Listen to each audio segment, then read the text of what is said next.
ছাত্রছাত্রী আমার চ্যানেলে ভিডিও দেখার জন্য স্বাগত জানাই। তোমরা যারা সপ্তম শ্রেণীতে সেকেন্ড সামেটিভ পরীক্ষা দেবে তাদের জন্য রায় মার্টিন প্রশ্ন বিচিত্রা থেকে মডেল প্রশ্নপত্র 1 এর প্রশ্ন উত্তর নিয়ে আজকের ভিডিওতে হাজির হয়েছি। আশা করি ভিডিওটি শুরু থেকে শেষ পর্যন্ত মনোযোগ সহকারে দেখবে, তাতে অনেক উপকৃত হবে। তো চলো এবার শুরু করা যাক।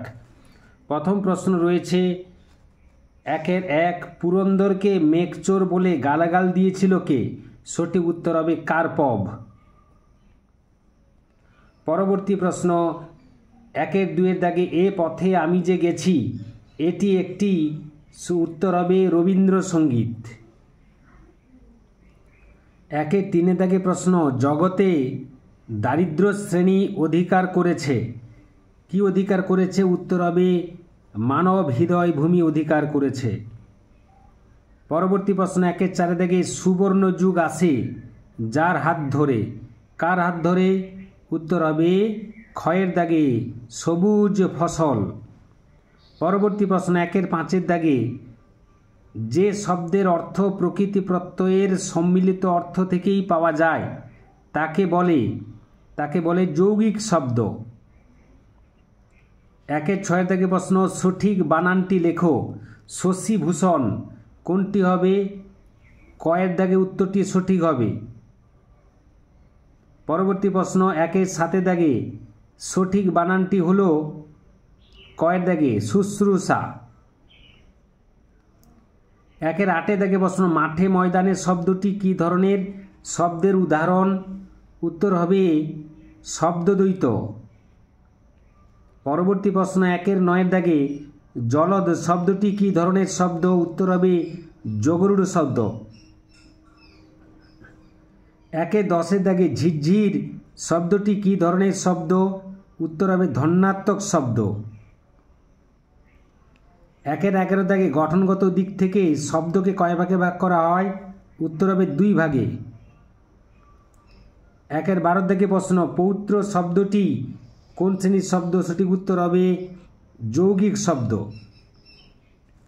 2 দাগে পূর্ণ বাক্যে উত্তর দাও। 2-1 সরলা দেবী রচিত গ্রন্থটির নাম কি? সরলা দেবী রচিত গ্রন্থের নাম হচ্ছে জীবনের ঝরা পাতায়। পরবর্তী প্রশ্ন 2 দাগে আজ নেতাজি এখানে বক্তৃতা দিতে আসবেন, এখানে বলতে কোন জায়গার কথা বলা হয়েছে? উত্তর হবে বিডন স্ট্রিটের কাছে সরকারি বাগান, যার নাম ছিল হেঁদো পার্ক, সেখানেই হবে নেতাজির বক্তৃতা। পরবর্তী প্রশ্ন 2-3 দাগে অত্যাচারী শাসকদের নাম ভেসে গেছে কিভাবে? আমরা জানি কালের নিয়মে সব কিছু ধুয়ে মিছে যায়, অর্থাৎ কালের নিয়মে কাল নদী জলে সব কিছু ধুয়ে মুছে যায়, সেই রকমই অত্যাচারী শাসকদের নাম এইভাবে ভেসে গেছে, কাল স্রোতে ভেসে গেছে। পরবর্তী প্রশ্ন 2-4 দাগে জবাবটা জেনে নেব, কার কাছ থেকে কোন প্রশ্নের জবাব জেনে নেবে? উত্তর হবে ছেলেটি তার মেজদাকে জিজ্ঞাসা করে জেনে নেবে যে ঝোলা গুড় কিসে দেওয়া হয়, সাবান না পটকায়। এই প্রশ্নের জবাবটি জানবে। পরবর্তী প্রশ্ন 2-5 দাগে একেবারে কখনো থেমে যায়নি, কার কথা বলা হয়েছে?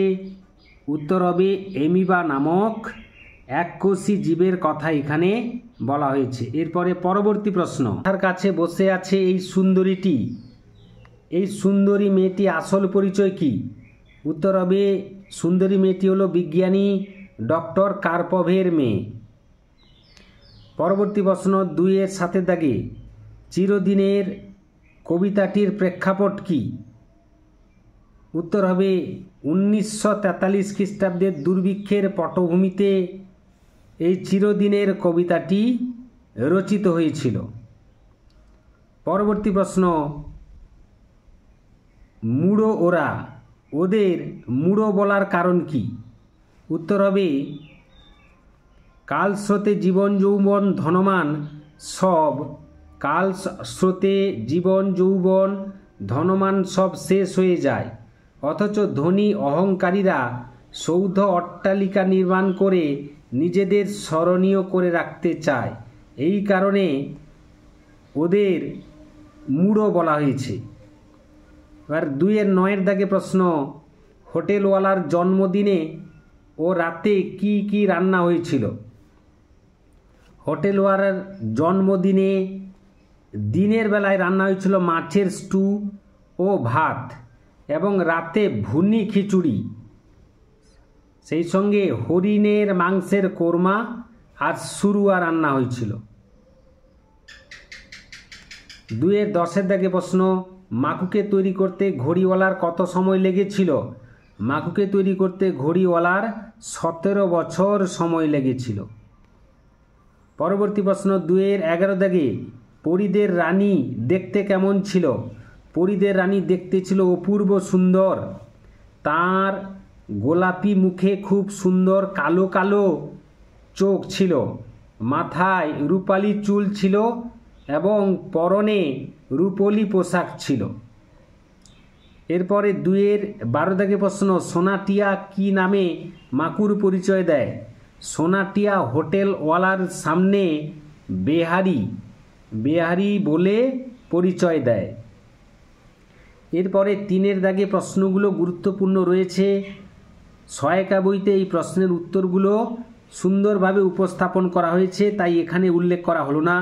কেবলমাত্র 6 দাগে প্রশ্নের ব্যাকরণগত প্রশ্ন দুটো ছিল। 6-1 টাপুর টুপুর, 6-2 হচ্ছে খিলখিল।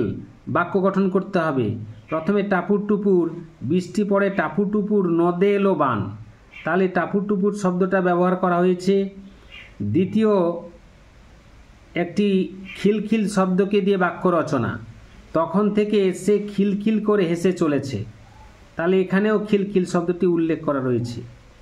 7 দাগে প্রশ্ন রয়েছে 7-1 দেশ ভ্রমণ, 7-2 পরিবেশ রক্ষায় ছাত্র সমাজের ভূমিকা। ইতিমধ্যে রচনাগুলো কিন্তু তোমাদের উদ্দেশ্যে পোস্ট করা হবে। এই ছিল আজকের ভিডিও। নেক্সট ভিডিও আবার তোমাদের সঙ্গে দেখা হচ্ছে।